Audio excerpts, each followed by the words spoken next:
learning to love. It's quite powerful when we can learn to love, because we start to acknowledge a shift happen. When we start to learn to love, what we start to do is take a shift in life. You know, a lot of the time we're all living by our mind.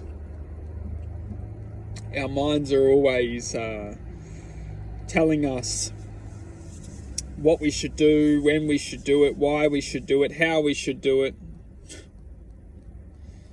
And when we're always listening to this prediction of our minds, which essentially are just trying to map out some existence, we become vulnerable to love because we haven't truly calculated the essence to harness this vibration.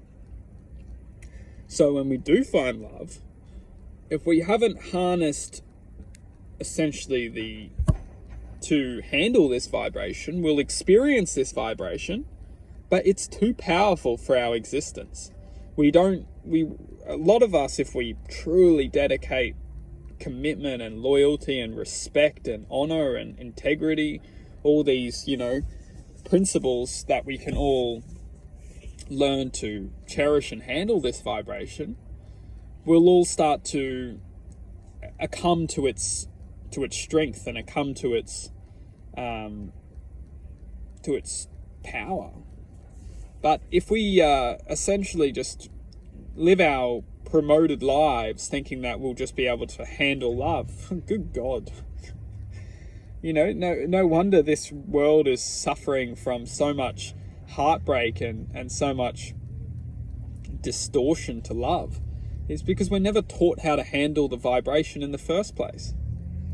We're never taught how to essentially handle this vibration in the first place, because love is a vibration, and we must learn to essentially let this vibration flow through us and learn to essentially evolve to the vibration so we can manifest within the vibration itself. When we're just living from our minds, we're not living generally within the vibration of love. We might actually be living within a lot of other different vibrational forces which are completely different to love. Many of these is greed, self-obsession. Greed and self-obsession is absolutely narcissistic vibrations, which must be acknowledged as dark narcissistic vibration. Because greed and self-obsession is essentially just, this is where it's all connected back to. But what it does is it doesn't just turn you into a greedy, self-obsessed person. No. Because we're greater than that. The true self knows better than that. So what this vibration has to do is it has to only give you snippets of its true identity. I'm talking about greed and self-obsession, by essentially seeding thoughts of all these seeds come from the true plant, which is greed and self-obsession. But the seed that you might be given might just be this seed of, wanting a nice car. And this is where it comes from, is like you wanting a nice car starts by doing all the things which get you that nice car or get you that nice house. But years later, this seed never stops growing, and we turn into people who are just self-obsessed, always wanting more, always taking from people to essentially better themselves.